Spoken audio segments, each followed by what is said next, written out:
और अब आज के दिन की सबसे विशेष बात, आज अधिक आश्विन शुक्ल पक्ष की चतुर्थी तिथि और रविवार का दिन है। चतुर्थी तिथि आज पूरा दिन पूरी रात पार करके 2:28 तक रहेगी। आज वैनायकी श्री गणेश चतुर्थी व्रत है। आज के दिन भगवान गणेश की पूजा का विधान है।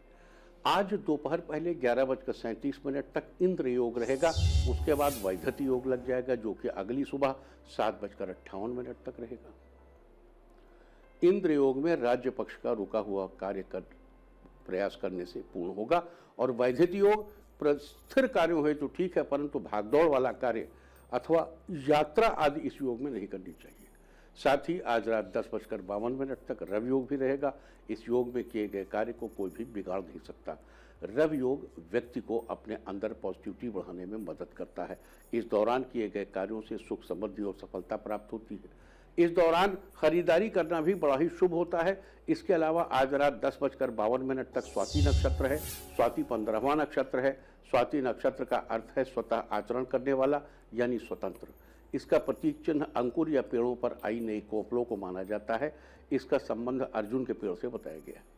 अतः जिस किसी व्यक्ति का जन्म स्वाति नक्षत्र में हुआ हो, उन लोगों को आज के दिन अर्जुन के पेड़ को नमस्कार करना चाहिए। तो ये थी चर्चा इंद्र योग, वैधति योग, रवि योग और स्वाति नक्षत्र की। और अब बात भद्रा की।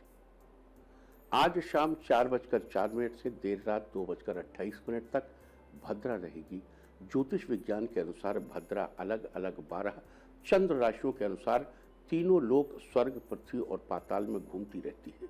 आप जानते हैं कि जिस दिन कन्या, तुला, धनु या मकर राशि में होता है चंद्रमा, उस दिन पाताल लोक की भद्रा होती है। और आज चंद्रमा तुला राशि में है, लिहाजा आज पाताल लोक की भद्रा है। इस भद्रा का पृथ्वी लोक पर कोई प्रभाव नहीं पड़ता, नहीं है। इस समय शुभ काम किए जा सकते हैं, मतलब कोई अशुभता नहीं है। अशुभ कार्यों के लिए प्रशस्त नहीं है ये। तो ये थी चर्चा आज पड़ने वाली भद्रा की। और अब बात करेंगे भगवान गणेश की उपासना और कुछ खास उपायों की। यहाँ एक महत्वपूर्ण बात बता दूं कि आज की ग्रह और नक्षत्र स्थिति के अनुसार सभी लोग ये उपाय करके लाभ उठा सकते हैं। तो आइए चर्चा शुरू करते हैं आज के दिन किए जाने वाले उपायों के बारे में। अगर आप एक स्टूडेंट हैं और चाहते हैं कि कॉलेज प्लेसमेंट में आपको अच्छी जॉब मिल जाए, तो आज आपको श्री गणेश भगवान के लिए विशेष सफलता प्राप्ति मंत्र का 108 बार जप करना चाहिए। मंत्र है गंग गणपतये नमः। अगर बिजनेस में बहुत कोशिशों के बाद भी आपको मनचाहा लाभ नहीं मिल पा रहा है, तो आज आपको एक दूर्वा की गांठ लेकर उस पर 11 बार मौली या कलावा लपेटकर श्री गणेश भगवान को चढ़ाना चाहिए। अगर आप अपने जीवन में खुशहाली के नए रास्तों को खोलना चाहते हैं, तो आज गणेश भगवान की पूजा के समय एक लाल रंग का कलावा या मौली लेकर उनके चरणों में रख दे। जब पूजा समाप्त हो जाए तो उस कलावे में 7 गांठें बांधकर उस पर ओम गंग गणपतये नमः मंत्र का 21 बार जप करके उस कलावे को अपने पास रख लें। अगर आप जीवन में प्यार और शोहरत पाना चाहते हैं, तो आज 5 इलायची और 5 लौंग के जोड़े लेकर श्री गणेश भगवान को चढ़ाएं और उनका आशीर्वाद प्राप्त करें।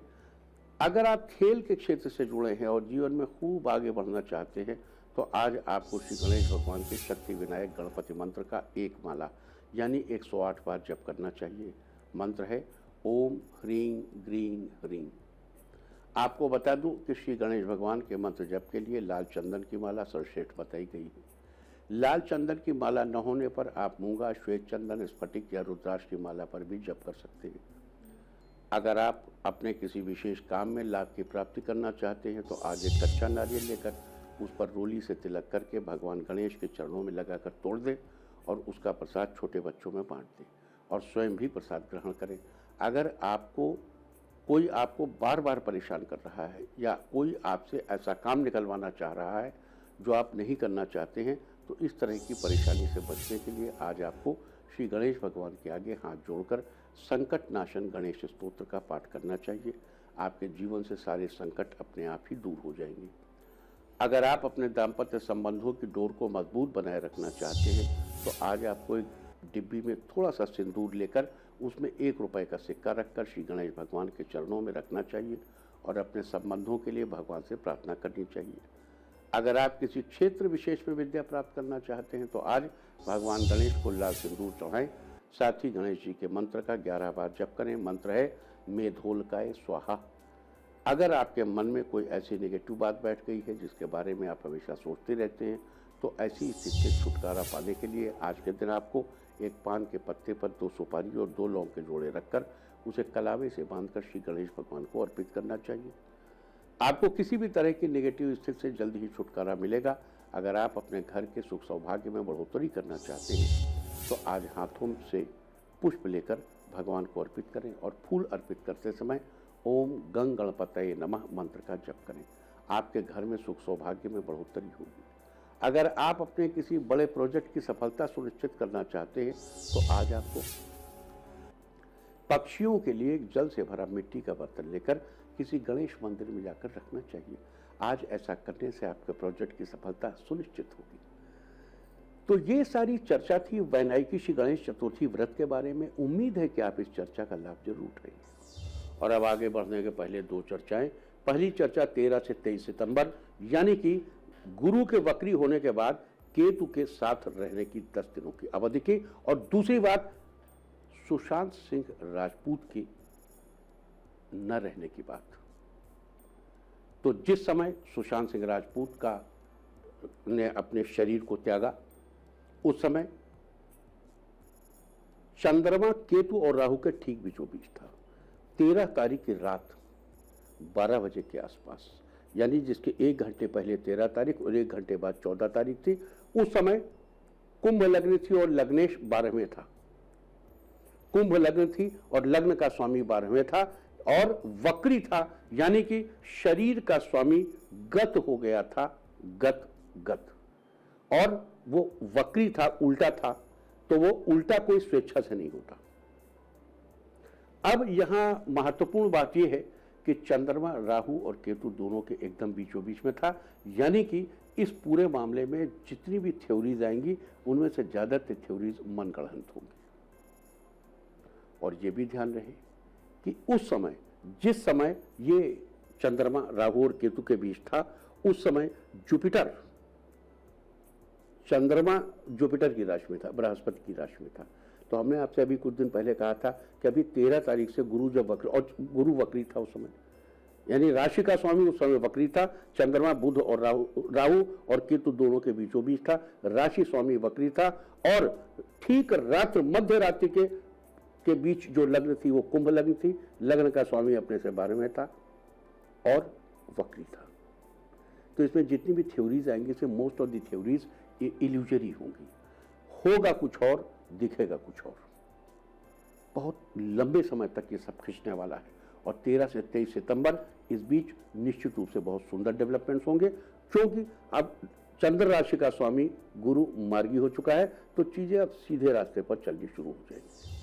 और अब अगली बात, यानी कि 13 से 23 सितंबर के बीच की बात, तो बता दूं कि भारत की जनपत्रिका में बुध भी 5वें घर में पहुंच गया है। भारत की जनपत्रिका में बुध 5वें स्थान का स्वामी वहीं पहुंच गया है, यानी भारत की बुद्धि बिल्कुल राइट टाइम चलने लगी है, एकदम सही रास्ते पर, सही ट्रैक पर चल रही है। और भारत की जनपत्रिका के 8वें स्थान पर गुरु और केतु एक साथ हैं।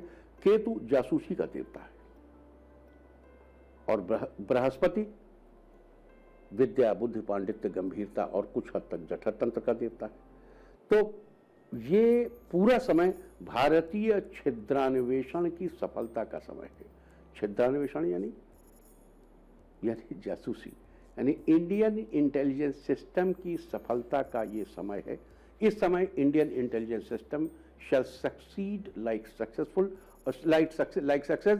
और पहली बार ये देखने में आएगा कि भारतीय जासूसी एजेंसियों ने, भारतीय इंटेलिजेंस एजेंसियों ने अंतर्राष्ट्रीय पटल पर अपना कमाल दिखाया है। और ये कमाल दिखाने के लिए बहुत थोड़ा समय है आपके पास, यानी कि 23 तारीख के बीच भारतीय जो सुरक्षा एजेंसियां हैं और भारतीय जो इंटेलिजेंस एजेंसियां हैं उनका अद्भुत कमाल आपको देखने को मिलेगा। लेकिन भारत का भाग्येश भाग्य स्थान पर वक्री है,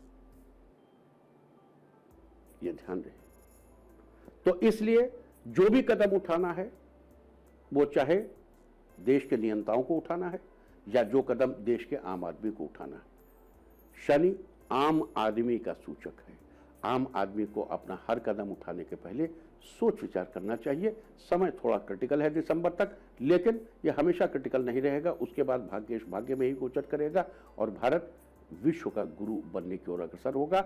वैक्सीन को एक झटका लगेगा, कोरोना की वैक्सीन को एक झटका लगेगा, लेकिन बहुत जल्दी कोरोना की वैक्सीन उस झटके से 23 तारीख ऑनवर्ड्स तुरंत उभर जाएगी और उसके बिल्कुल प्रॉपर रिजल्ट्स आने लगेंगे और आपको अच्छी सूचनाएं मिलने लगेंगी और वैक्सीन के आगमन का रास्ता प्रशस्त हो जाएगा।